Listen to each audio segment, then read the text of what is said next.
What's up, everybody? I've been studying Canelo Alvarez for years, and ever since the first day I watched him, I was always fascinated with how good he was at going toe-to-toe, but at the same time keeping his technique on check. So today we'll be doing a film study on him. I don't want to make the intro too long, so let's get right into it. First off, it's hand placement. The ability to put your glove in a position where you can counter efficiently.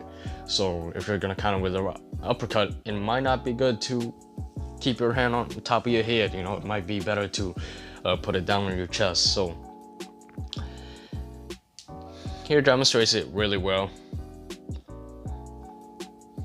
His lips right here, and his left glove is right there to roll. Okay, so when Austin Trout throws a right hook, he can roll his shoulders, block the right hook with the shoulders, or even better, you know, he won't even have to block it because right hook will only hit his back because he's going to rotate his body right there and he's going to use the shoulder roll. Now his right glove is on his chest. So you see how he positions it on his chest, getting ready to counter.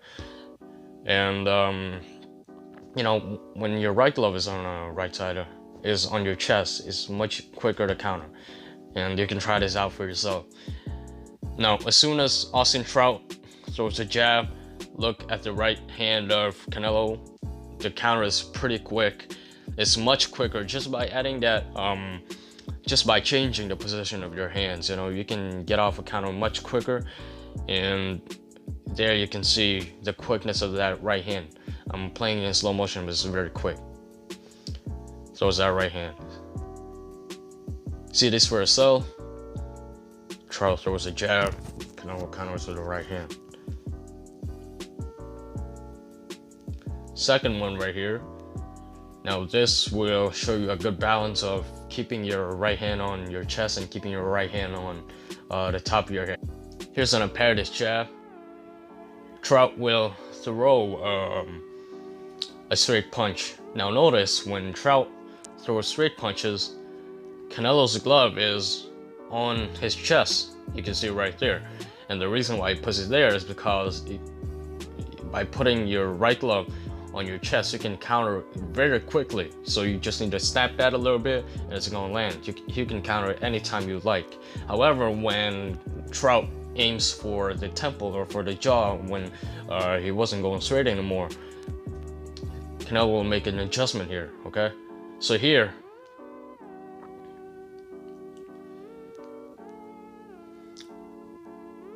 Trout will start with straight punches, and as soon as he changed the trajectory of his punch and he aimed at the jaw, watch Canelo's right glove.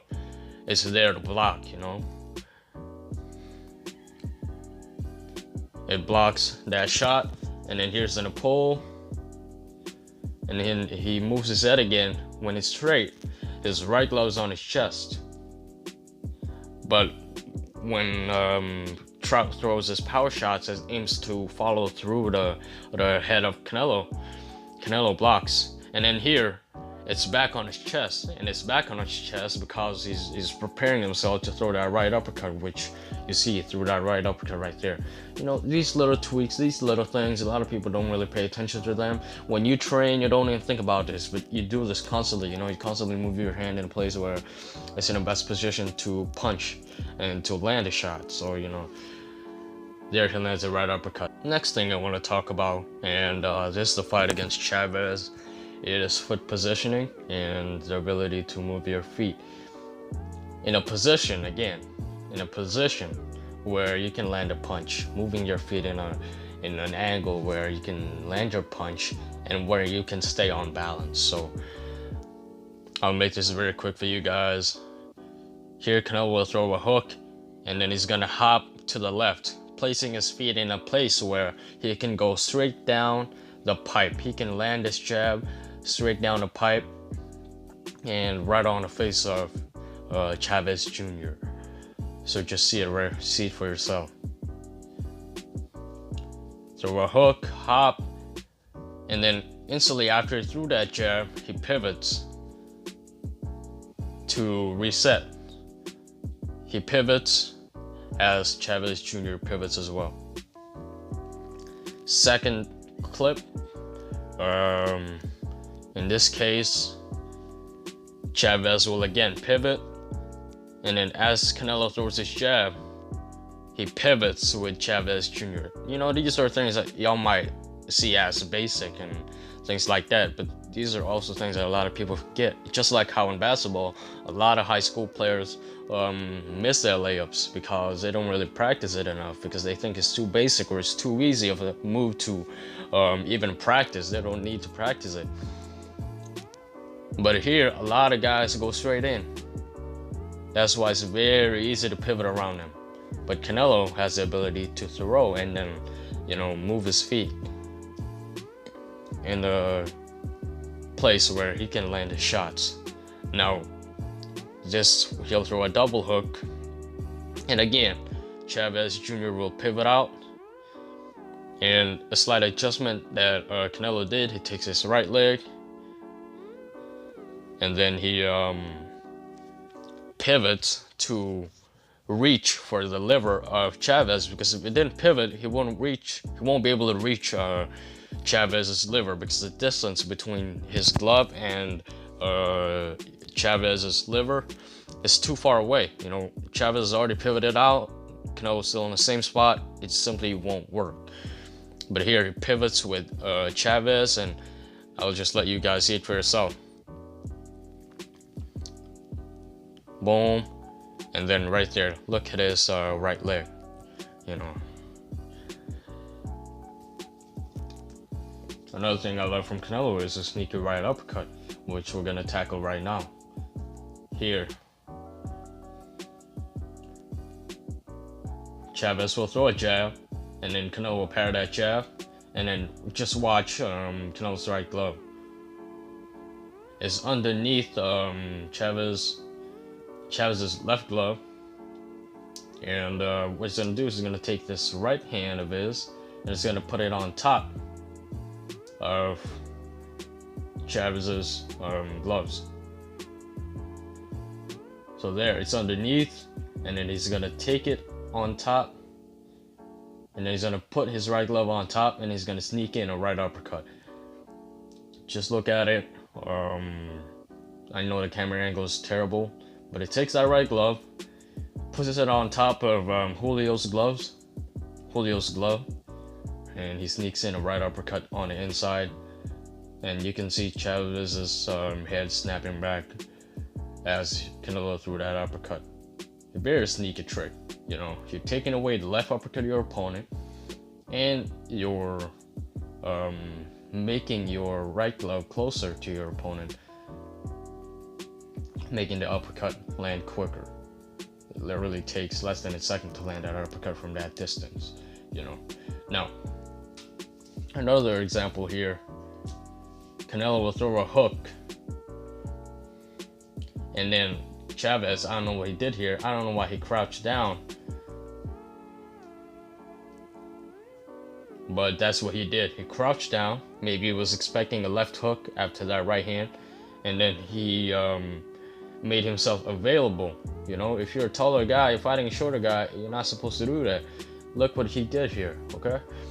He made himself a smaller target by crouching down, you know. So if you're 6 foot and then you crouch down like this, you become like 5'8", 5'7", or, you know, your height becomes sensibly smaller, making yourself more vulnerable for the right uppercut.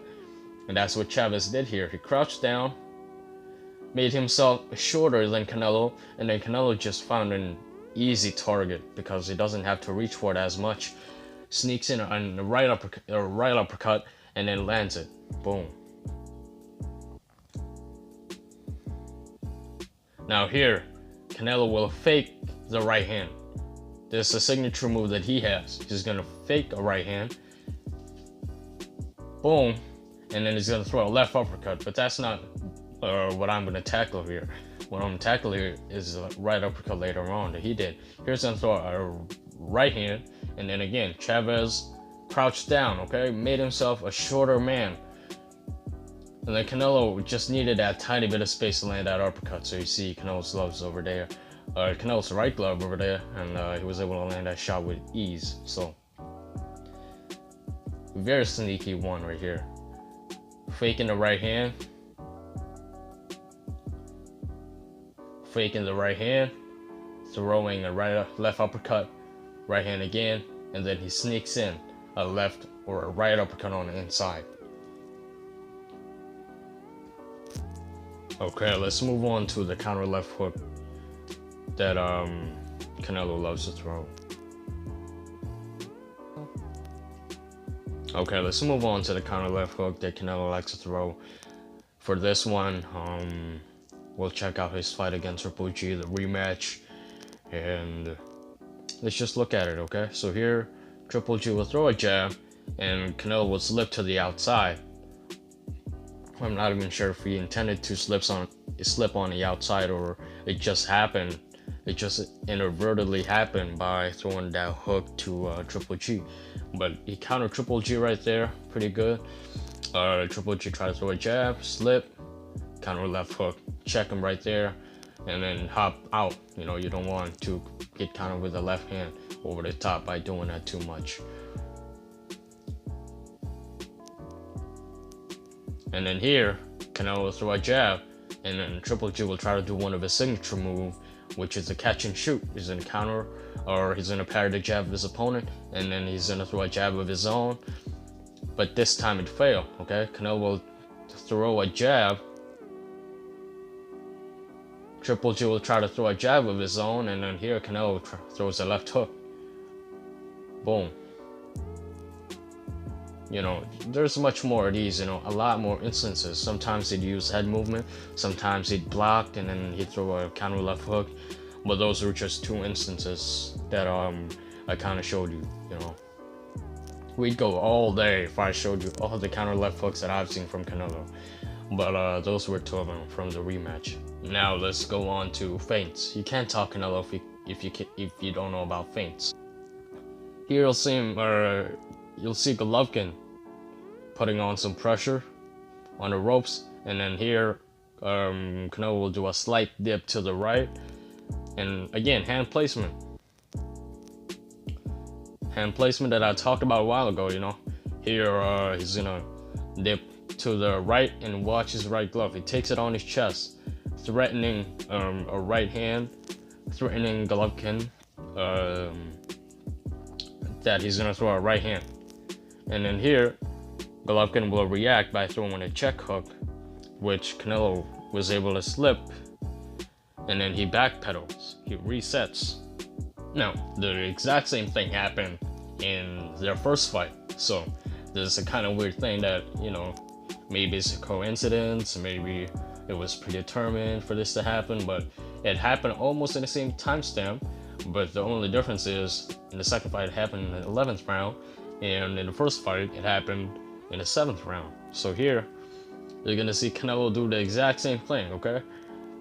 He's gonna use a high guard, and then he's gonna drop that right hand, kind of making it look like a preload, and then he's gonna fake a right hand. Again, Golovkin will respond by throwing a left hook, but this time, instead of backpedaling, Canelo just rolls under it, and you know, they both reset. There are a lot more techniques that I've seen from Canelo, but I'm not gonna explain all of them because it'll probably take me like 40 to 60 minutes in order to explain all of them. But anyways, that was it. You know, I made this as short as possible. I hope you enjoyed it. Subscribe to the Box Nerd TV, and we'll move on to the next one.